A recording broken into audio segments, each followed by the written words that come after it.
Halo, assalamualaikum warahmatullahi wabarakatuh. Kembali lagi di channel Bung Brani. Baik teman-teman, di video kali ini saya ingin berbagi tips kepada teman-teman sekalian tentang filterisasi sederhana untuk akuarium ikan mas koki. Jadi banyak sekali teman-teman kita yang pelihara ikan mas koki di akuarium itu mengalami air akuariumnya itu sulit sekali jernih dan bertanya kepada saya tentang bagaimana sistem filterasi yang sederhana untuk akuarium ikan mas koki namun efektif sekali yang menyaring kotoran dan membuat air akuarium itu tetap bertahan kejernihannya.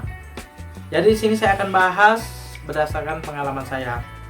Teman-teman, media filter ataupun filter akuarium ikan mas koki itu sama saja dengan filter akuarium ikan hias lainnya. Namun di sini kalau menurut saya pribadi untuk akuarium ikan mas koki itu supaya airnya tetap jernih ya, tetap bersih, tidak berkabut, itu media filter mekanisnya yang paling utama teman-teman, harus berlapis ya di bagian mekanisnya, mulai dari yang paling jarang itu kemudian ke paling rapat. Teman-teman bisa menggunakan filter yang paling standar yaitu top filter ya, top filter talang, kemudian top filter kaca, filter samping, filter belakang, sump filter yang paling bagus teman-teman. Nah, jadi terserah teman-teman ya.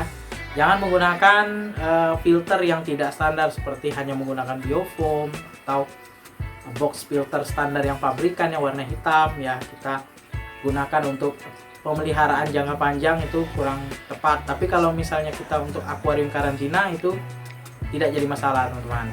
Tapi kalau teman-teman menggunakan box filter yang hitam tadi, yang standar tadi untuk filter khusus mekanis dan di bawahnya itu biologis, itu bagus juga teman-teman. Selain top filter talang sebagai tempat menaruh media filter mekanis saja.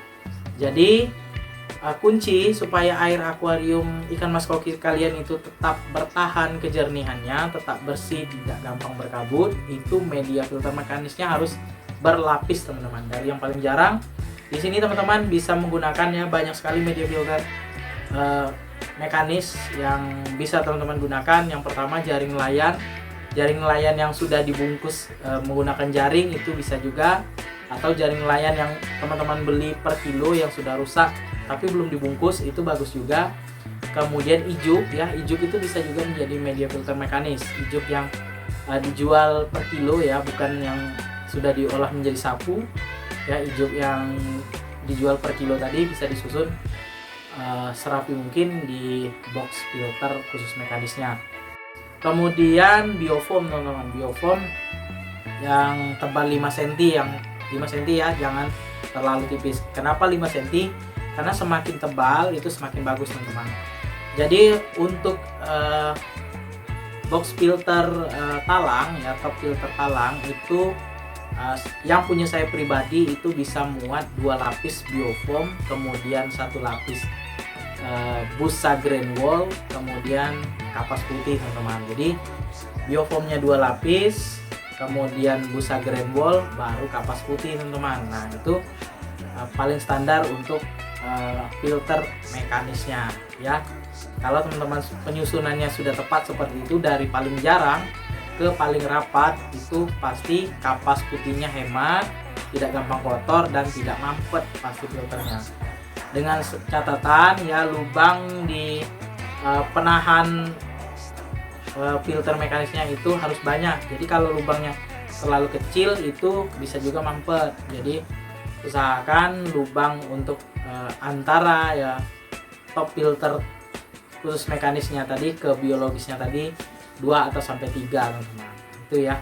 Jadi air sirkulasi airnya itu tidak mampet. Teman-teman bisa menggunakan pompa 3000, 4000, bahkan sampai 5000 pun tidak akan luber teman-teman untuk khusus mekanisnya. Kalau penyusunannya dari yang paling jarang atau dari biofoam, kemudian busa green wall, baru kapas putih.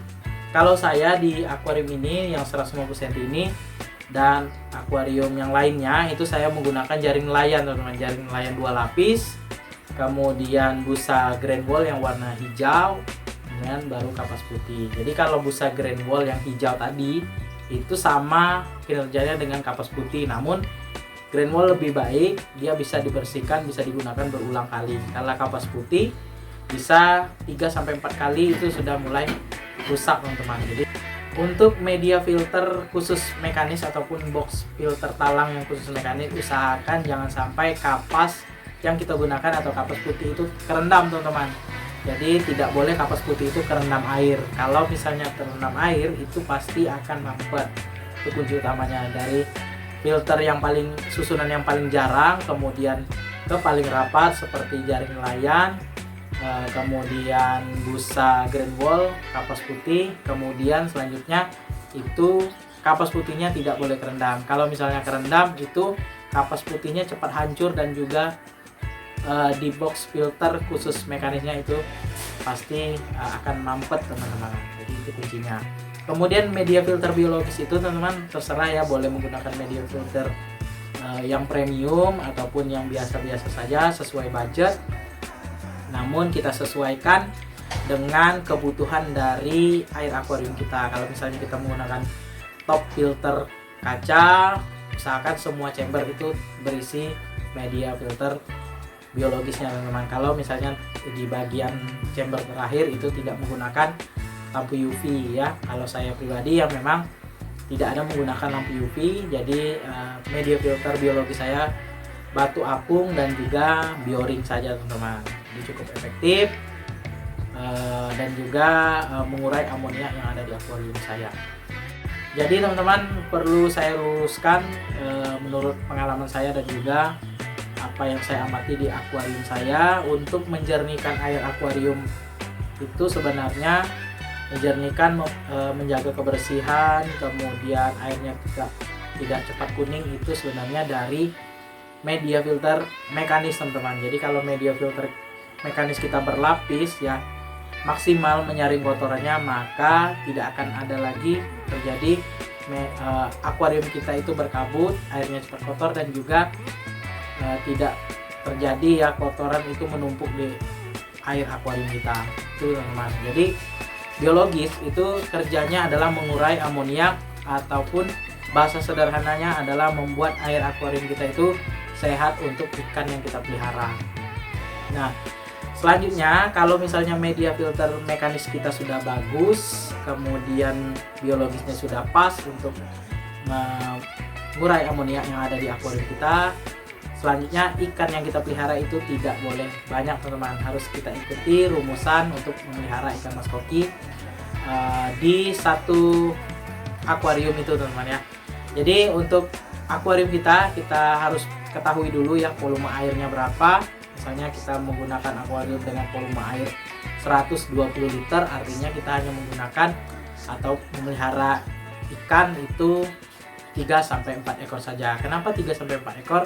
Karena untuk ikan mas koki itu ya, per satu ikan itu membutuhkan 30-50 liter air per satu ikan. Jadi kalau misalnya kita ambil yang 30 liter, artinya 3-4 ekor saja untuk per 120 liter air. Jadi semakin banyak kita pelihara ikan di akuarium kita, maka semakin banyak kadar amonia, kotoran, dan lain sebagainya, atau apalagi sisa pakan yang kita berikan ke ikan mas koki. Nah itu ya teman-teman ya. Kemudian pemberian pakan ini juga berpengaruh terhadap kejernihan air akuarium kita. Jadi usahakan memberi pakan itu sedikit habis ya, baru kita kasih lagi. Jangan kita kasih banyak namun tidak habis ya. Jadi sedikit habis kita kasih lagi teman-teman. Itu seperti itu, memberi makan ikan mas koki agar air akuarium kita itu tetap bertahan kejernihannya. Kemudian kapasitas pompa yang terakhir teman-teman ya. Kapasitas pompa ini harus teman-teman gunakan sesuai dengan rumusan ya, berapa volume air kita ya teman-teman ya. Jadi teman-teman silakan hitung ya, panjang akuarium kali lebar kali tinggi akuarium, kemudian dibagi 1000, dapat hasilnya nanti dikali 8 teman-teman, dikali 8, kemudian dapat hasilnya, itulah besaran pompa yang harus teman-teman beli. Contoh ya, 100 panjang 100 atau 100 cm, lebar 40, tinggi 40, dibagi 1000 itu kalau nggak salah hitung itu 160 liter. 160 dikali 8 itu dapatlah 1200-an teman-teman. tapi kurang maksimal untuk tank 1 meter menggunakan 1200-an teman-teman. Artinya kita harus menggunakan pompa yang sedikit lebih besar. Jadi untuk tank 1 meter biasanya ya itu menggunakan 2000 liter per jam yang paling maksimal untuk menyaring kotoran di akuariumnya. Itu teman-teman. Jadi yang pertama, media filter mekanisnya harus berlapis, biologisnya harus sesuai ataupun pas untuk mengurai amoniak di akuarium kita. Semua chamber di top filter kaca ataupun top filter talangnya harus berisi media filter biologis, pompanya harus sesuai, dan ikan yang kita pelihara itu tidak terlalu banyak, teman-teman.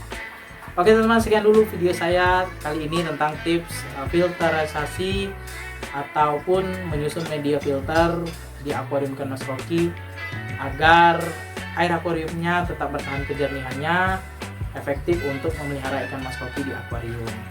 Sebelum saya akhiri video ini, mohon dukungannya ya kepada channel Lebung Berani dengan cara subscribe, like, komen, serta share videonya agar channel Lebung Berani makin berkembang dan terus menginspirasi teman-teman sekalian.